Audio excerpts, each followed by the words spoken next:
En manchette aujourd'hui, le projet de centre culturel à Saint-Ignace de Loyola, une dépense ou un investissement?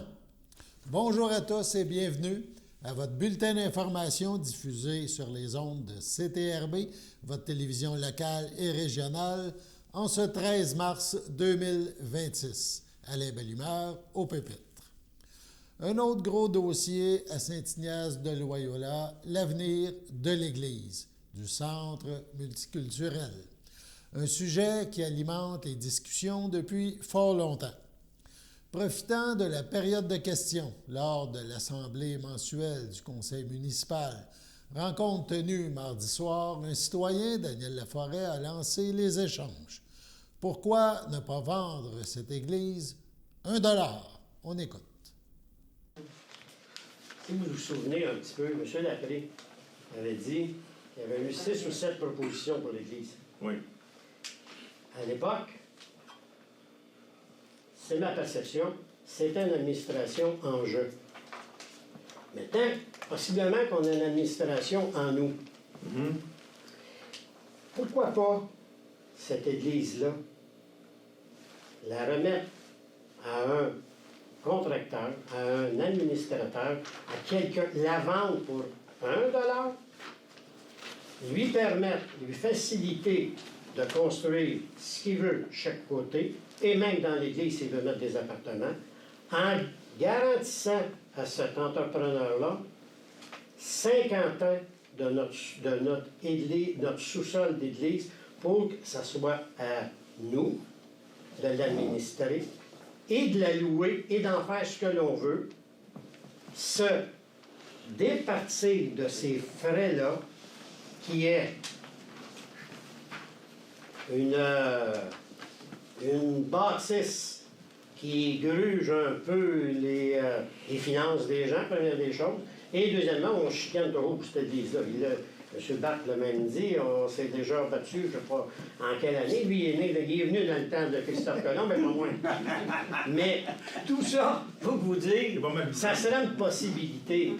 Parce que dans 50 ans, il n'y a pas personne ici là, qui va aller jouer au sol d'église. Puis nos enfants, puis nos petits-enfants, ils vont tous avoir des lunettes 3D, là, ils vont peser Saint-Piton, puis ils vont aller voir tous les spectacles qu'ils veulent voir. Mais tout ça, pour faire une histoire toute, parce que j'en ai 2 autres, on va laisser ma place. Oui. Mais ça, est-ce que ça pourrait être une possibilité? Puis donnez-moi une réponse l'année prochaine. Le mois prochain. Cette fois, donnez-moi une réponse. On va le prendre en offre. J'aimerais bien cela. Je vais revenir tantôt. Un autre citoyen, Richard Desjardins, a présenté ses calculs en lien avec le projet. Il a parlé des coûts anticipés d'un autre projet important à Saint-Ignace, le Chalet des Loisirs, puis a fait part de ses préoccupations. Ensemble, parce que je pense que c'est important pour le monde de savoir que présentement, des poches des citoyens, le centre multiculturel, il coûte 100 000 $ par année. Avec le prêt de 2,4 millions, on va rajouter 2,4 millions plus les intérêts plus le capital. Donc, si vous vous souvenez, ce que le comptable a dit, pour l'aspect rénovation, on parle de 150 $ par personne. Lui, il a parlé de 135, moi j'ai parlé de 150. Par payeur de taxes à Saint-Ignace. Puis là, si on met un autre 100 000, en plus de 135 ou 150, il faut le remettre à un 100 $ par contribuable. Fait que là, le centre multiculturel va nous coûter au moins 250 $ par payeur de taxes pour ad vitam aeternam. À un moment donné où vous ne mettez pas une scène pour réparer les routes, que vous ne mettez pas une scène pour mettre pour les berges. Est-ce que c'est ça qu'on veut, comment on veut mettre? Puis en plus, là, on a un déficit d'au moins 200 000 supplémentaires à l'emprunt de 400 000 pour le centre des loisirs. Ça, vous comprenez, M. C'est pas un déficit, c'est pas un déficit, c'est ça. Qu'est-ce que c'est pas c'est pas un déficit, c'est une marge. Qui va vous payer? Bien, tant que l'argent est dans le compte de banque, il n'y a pas de somme qui paye. Là, il y a des questions à venir. Excusez-moi. Je sais pas où vous avez appris ça, là, mais en tout cas, c'est de même. Fait que ma question est, quel est le point de vue? Qu'est-ce que vous avez l'intention de faire avec cette information-là? Le maire suppléant, Louis-Charles Guertin, qui présidait la séance en l'absence d'Éveline Latour, la mairesse en vacances, est aussi intervenu suite à ces échanges. L'Église, on a devra demander à la population ce qu'ils voulaient qu'on fasse. Il y a eu un référendum, mais moi, il était pour garder l'Église. On garde l'Église. Les gens, c'est ça qu'ils veulent. Puis là, on a une subvention sur la table de 65 % que je ne crois pas que je vais laisser tomber. Je pense pas que le Conseil non plus veut laisser tomber le 65 % du principe. Je pense pas que pour une petite municipalité comme nous autres, ça repasse bien des fois des subventions fédérales de ce sens-là. On veut travailler assez fort pour aller chercher d'autres subventions avec d'autres programmes. C'est vers ça qu'on s'enligne. Mais je pense que vous le voyez comme un déficit, moi je le vois comme un investissement. 250 pièces par année, vous voyez ça comme un déficit. Moi, je vois ça comme une dépense, point. C'est pas un déficit. Ça, c'est votre vision. C'est une dépense. Je comprends, mais c'est votre vision à vous. Notre vision, nous autres, c'est de garder l'aspect communautaire. Vos chiffres parlent. Là, c'est sûr qu'on prend 2023. 2023, c'est fin pandémie. Là. Mais 24, 25, ça monte tout le temps. Puis on espère avoir quelqu'un qui va le... Acheter. non. On espère avoir quelqu'un qui va la gérer. J'ai toujours dit, moi, puis je le répète, j'ai rien contre le magasin Lebrun, puis c'est une très belle salle, puis ils font venir beaucoup d'artistes. Hein. Puis c'est bouclé bloc and bloc tout le temps. Je ne peux pas croire que nous autres, avec une des plus belles salles de notre Naudière, on ne sera pas capable de la rendre un peu plus rentable. Oui, elle va toujours rester un peu déficitaire. Mais quand tu es une municipalité, c'est un service offert à la municipalité. Quand tu es une municipalité, le don, il me rapporte quoi, là? Il ne rapporte rien. Je vais vous poser une autre question. Mais je n'ai pas fini. Fait que, pour moi, c'est un investissement communautaire. Fait que c'est tout le monde qui m'en met à pâte. Je ne laisserai pas le 65 % sur la table. Mais puis pourquoi vous ne dites pas aux citoyens que ça va leur coûter 250? Pourquoi vous ne l'avez jamais dit? Quand vous avez fait votre référendum, vous dit aux citoyens que ça coûterait 250 $? Là, les chiffres, M. Liberté, ils vont sortir. On a des architectes engagés là-dessus, on a des ingénieurs, ils vont nous sortir des prix. Puis si ça arrive au lieu de 6,4 millions, si c'est 8 millions, ça serait plus 250, ça va être 400 $ par contribuable. Comme la dernière fois, le Conseil prendra une décision. Le dernier coup, ça a sorti un peu trop élevé. Le Conseil a décidé que non, on n'allait pas de l'avant. Et c'est ce que je vous demande depuis le début. Oui. Au lieu de vous embarquer, faites donc des analyses avant de partir, puis de voir. On a engagé des firmes pour ça, avoir des vrais chiffres. On se questionne donc à Saint-Ignace, un tel projet touchant l'Église et son avenir, est-ce une dépense ou un investissement pour la municipalité? Je me promène avec une canne, mais comme citoyenne, là, le 250 que ça va coûter pour les infrastructures, là, ben oui, je suis contente de les payer parce que les citoyens de la municipalité en bénéficient. C'est ça aussi de vivre en société, en communauté.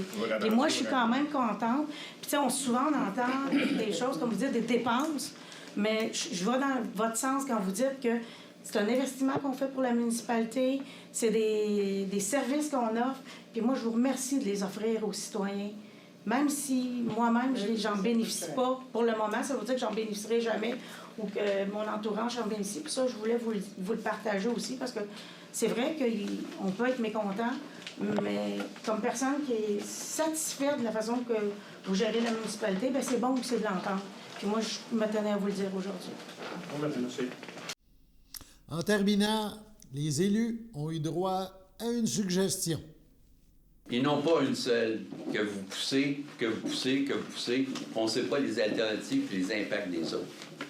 C'est en fin de compte, selon moi, ça enlèverait toute la confusion qu'il y a par rapport à ça. Vous avez mentionné des bonnes idées, comment améliorer, aller chercher des fonds supplémentaires, que ce soit des autres municipalités, que ce soit des autres, que ce soit des gouvernements ou que ce soit de l'entreprise privée, je ne sais pas. Oui. C'est ça que certaines gèrent. C'est ce qu'on vous demande d'une façon. C'est que là, vous voulez embarquer la municipalité sur une grosse dépense. Puis là, vous avez, à chaque fois qu'on vous pose des questions, tout le monde est solidaire. On va de l'avant. Oui. Mais on va juste s'assurer ça va nous coûter le moins cher que possible, puis qu'on va avoir le plus de revenus que possible. Ce qui est vraiment bien. Sauf qu'on n'a aucune information concrète à propos de ça. Puis je sais que vous ne l'avez pas immédiatement, mais vous travaillez dessus. Mais avant de vous embarquer, ce que je demande, c'est que vous mettiez sur la table 2-3 options. Une option, c'est la rénovation comme ça. Deuxième, c'est un partenariat avec l'entreprise privée, quel que soit ça aide. Qu'est-ce que M. Laforêt parlait. Ou le troisième, c'est peut-être qu'on n'a pas les moyens. Peut-être qu'est-ce qui arrive si on veut la mettre à l'entreprise privée, puis voir qu'est-ce qu'il peut faire. C'est ce que je crois qui serait vraiment utile pour nous autres, pour pouvoir analyser c'est quoi, où vous en allez avec ce centre multiculturel-là. Oui, merci. J'entends ce que vous me dites. Sauf qu'on sort de campagne électorale. On a passé de porte à porte ici, sans exception. Puis, et moi, je les ai toutes faites, en tout cas, même les chalets dans les îles. Puis, j'ai pas vu une problématique majeure avec l'Église. Les gens nous disaient, on veut la garder, on vous fait confiance. Si vous avez une subvention, allez de l'avant. C'était un peu le pouls qu'on avait de la population, tout le conseil ensemble ici. C'est pour ça qu'on va de l'avant avec ça. Et vous savez, l'aréna, c'était un problème à Vertige. Il y avait 80 personnes dans la salle de Vertige. Ils n'ont jamais eu ça. Ils ont jamais vu ça. La semaine d'avant, il était à 1. Mais, vous savez, quand on a fait nos campagnes, le monde nous a dit allez de l'avant avec l'Église, puis c'est ce qu'on veut. Le conseil a pris position en ce sens. Mais c'est l'argent qui parle, c'est les chiffres qui parlent. Quand les chiffres vont être mis sur papier, sortis, là, il y aura une toute autre discussion peut-être. Comme la dernière fois, quand on a décidé, la dernière fois que le conseil a décidé qu'on n'allait pas de l'avant, ça va sortir beaucoup trop cher. C'était suite à la COVID. Au début de COVID, l'architecte qu'on avait engagé, c'est des architectes renommés. Ils nous ont dit que ça va sortir dans le bout de 3 millions 500 000. Ça a sorti à 8, sans stationnement. C'était 11 ans. Ah, c'est ça. Millions. Ouais, c'est ça. C'est très cher. Le conseil a décidé de sortir du projet. Et là, quand les architectes qui travaillent présentement sur le projet vont nous sortir des chiffres, des chiffres véridiques, bien, là, le conseil il est élu, il va prendre une décision. Mais ce que je vous demande, c'est parce que... On ne peut pas regarder pour d'autres options. Je ne dis pas qu'on a des œillères et qu'on a une vision tunnel, mais il faut se croire que les citoyens de Saint-Ignace veulent les garder. Sur ces échanges, on passe à la pause. Votre station de télévision de Berthierville vous invite cordialement à son bingo hebdomadaire télédiffusé tous les samedis matins dès 9h30. Depuis longtemps, les fans de CTRB se divisent le joyeux montant de 600 $ chaque semaine à cette joute de bingo. N'oublions pas non plus le super bingo mensuel d'une cagnotte de 2000 $ que vous pourriez vous partager chaque premier samedi du mois. Un moment de fébrilité qui pourrait devenir payant pour plusieurs d'entre vous. Pour vous procurer ces fameuses cartes de jeu, les dépositaires participants sont à Berthierville, le dépanneur Formule 1, la station-service Arnois sur le boulevard Gilles-Villeneuve, le marché IGA Extra Famille Mont-d'Or sur la rue Gabriel-Brissette, le marché Métro Boucher sur la rue Notre-Dame et la pharmacie Proxime sur la rue Frontenac. À Saint-Ignace de Loyola, le dépanneur Proxy sur la rue de la Traverse, la boucherie Aldo sur le rang Saint-Michel. C'est donc un rendez-vous hebdomadaire chaque samedi matin à 9h30 sur les ondes de CTRB, votre télévision locale et régionale, celle-ci toujours en haute définition. Toute l'équipe de CTRB vous remercie de votre fidélité et vous souhaite bonne chance.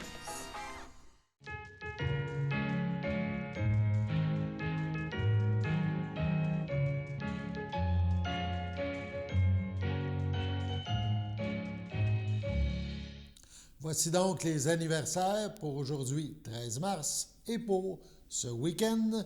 Donc, en ce 13 mars, la FADOC de l'île du Pas souhaite bonne fête à Clémence Saint-André, à Louise Richer et à Hélène Sylvestre. Demain, samedi 14 mars, la FADOC de l'Île-du-Pas souhaite bonne fête à Gisèle Arnois. Et dimanche 15 mars, ça sera l'anniversaire de Michel Tucker. Les filles d'Isabelle souhaitent bonne fête à Monique Champagne-Gravel. Et le CABA souhaite un heureux anniversaire à Lucie Pagé. C'est votre anniversaire aujourd'hui ou ce week-end. Eh bien, toute l'équipe de CTRB vous souhaite bonne fête. On poursuit maintenant en deuxième partie du bulletin par quelques petites informations importantes. La période au cours de laquelle les limites de charge autorisées seront réduites en raison de la diminution de la capacité portante du réseau routier, eh bien, ça débute lundi 16 mars dans la zone 1.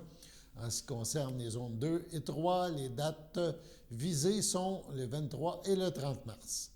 Les dates de restriction de charge peuvent être devancées, suspendues, retardées en fonction de l'évolution des conditions météo. Elles couvrent non seulement la période de dégel, mais également celle durant laquelle la chaussée récupère sa capacité portante.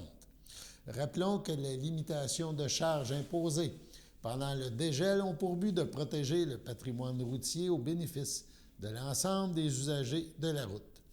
À cela s'ajoute la préservation d'un réseau sécuritaire.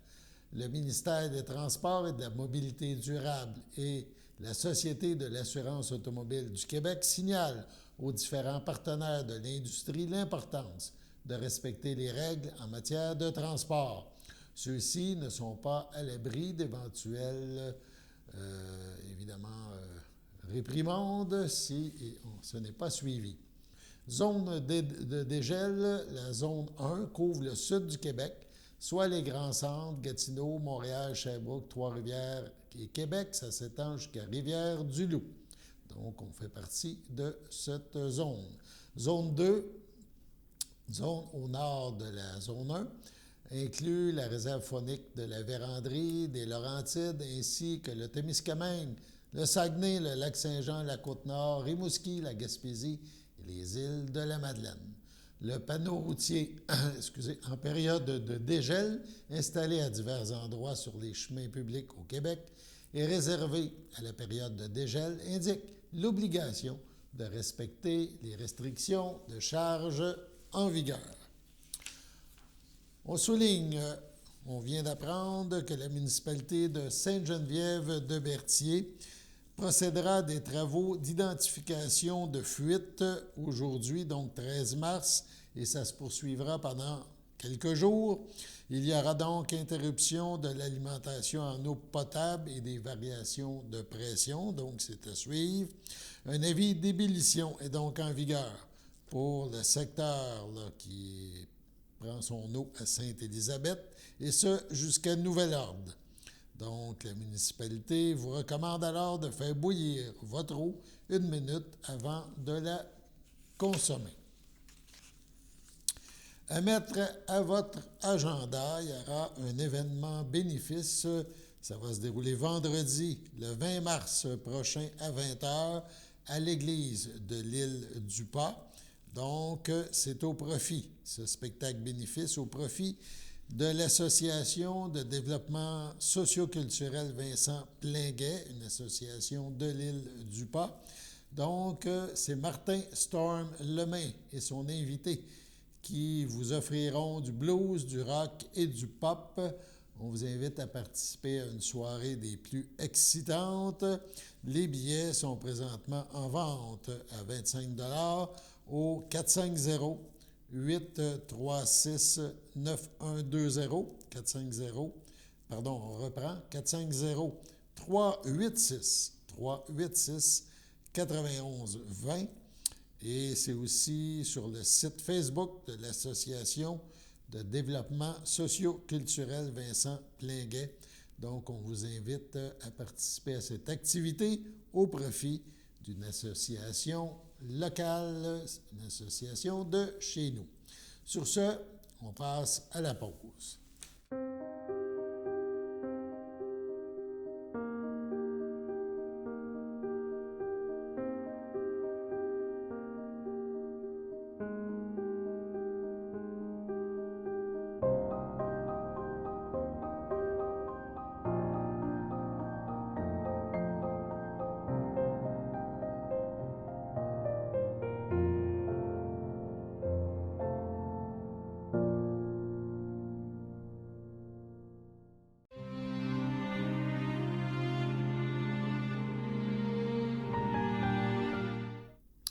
CHDL Saint-Charles-Borromée, 27 février dernier, à 86 ans, est décédé M. Noël Coulombe, époux de feu Estelle Allary, demeurant à Sainte-Geneviève de Berthier. Il laisse dans le deuil ses enfants, Maryse Coulombe, Sylvain Lafleur, Christine Coulombe, Daniel Gaucher, Yves Coulombe, sa petite-fille Molly Bergeron, William Bailey, ses arrière-petits-enfants Théo et Abby Bailey, ses sœurs, ses frères, ses beaux-frères et belles-sœurs, Victoire Coulombe, Pierre Cloutier, Marie-Ange Coulombe, feu Humberto Rizardo, Diane Coulombe, Michel Coulombe, Diana Lapointe, Christian Coulombe, Dominique Coulombe, ainsi que plusieurs neveux, nièces, autres parents et amis. La famille vous accueillera samedi 14 mars, 11h, au salon funéraire Thériault, à Saint-Thomas, 46 rue des Érables. Suivront les funérailles en l'église de Saint-Thomas à 14h. M. Noël Coulombe sera inhumé au cimetière de Saint-Thomas le même jour.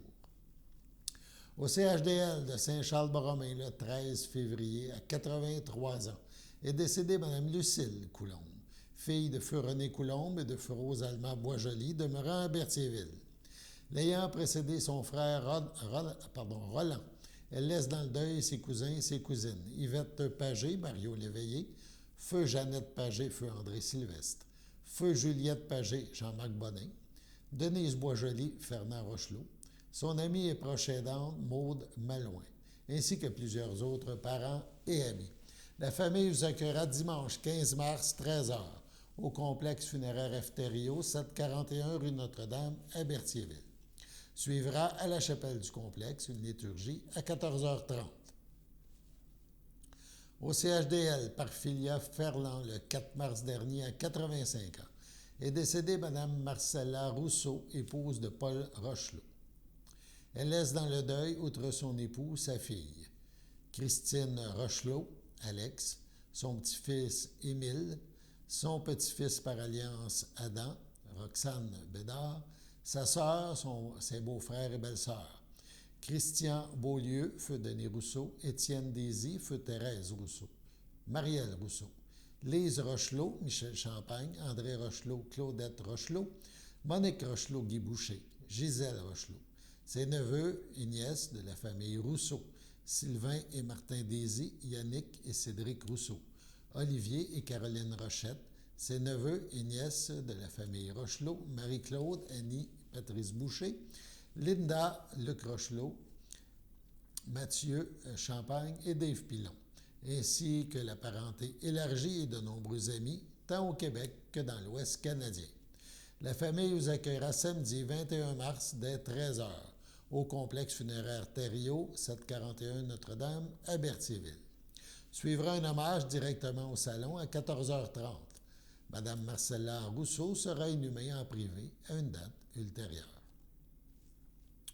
Au centre d'hébergement Saint-Gabriel de Brandon, le 2 février dernier, à 86 ans, est décédée Mme Claire Plante, fille de feu Denis Plante et de feu Agnès Sarrazin. Elle laisse dans le deuil ses frères, ses sœurs, ses beaux-frères et belles-sœurs. Feu Lionel, Hélène Noël, Marcel, Yolande Boivin. Feu Cécile, feu Gaétan Charon. Étienne, Lucille Richard. Rita, feu Serge Paradis. Feu Clément. Jacques, feu Raymond Sylvestre. Jeanne, Alain Martel. Ses grandes amies, Reine Véronneau et Lise Boudria, ainsi que plusieurs neveux, nièces, autres parents et amis. La famille tient à remercier tout le personnel de la Villa Berthier pour les bons soins prodigués à Mme Plante. La famille recevra les condoléances samedi le 28 mars, entre 11h30 et 14h au complexe funéraire Thériault à Berthierville. Toute la famille vous invite à venir célébrer sa mémoire le même jour lors d'un service religieux en l'église Sainte-Geneviève de Berthier, 780 rue Montcalm à Berthierville à 14h30. Votre présence sera un réconfort pour toute cette famille vivant des moments difficiles. On vous remercie pour votre soutien et votre amitié. Sur ce, passons à la météo.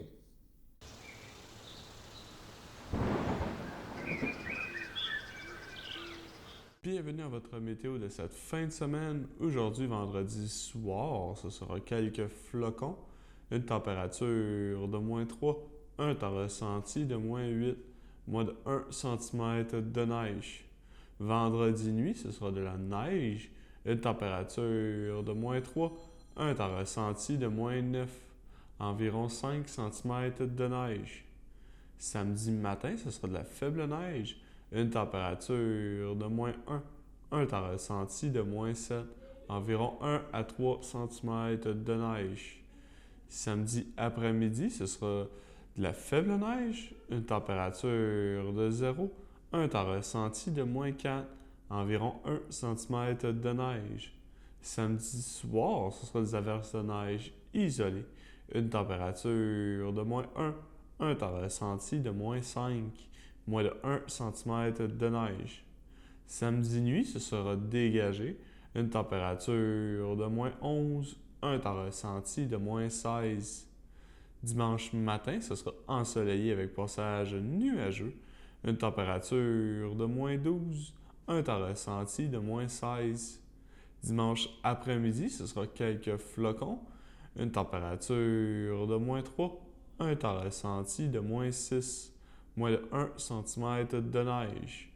Dimanche soir, ce sera de la neige, une température de moins 3, un temps ressenti de moins 9, environ 1 à 3 cm de neige. Dimanche nuit, c'est de la faible neige, une température de moins 1, un temps ressenti de moins 7, environ 1 cm de neige. Et voilà, c'était tout pour votre météo.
Sachez que vous pouvez nous faire part de vos commentaires, soit pour une annonce gratuite sur notre babillard ou toute autre suggestion en nous rejoignant par téléphone au 450-836-5103, 450-836-5103, ou bien par courriel tvcberthierville@hotmail.com, sur Facebook en écrivant Facebook CTRB.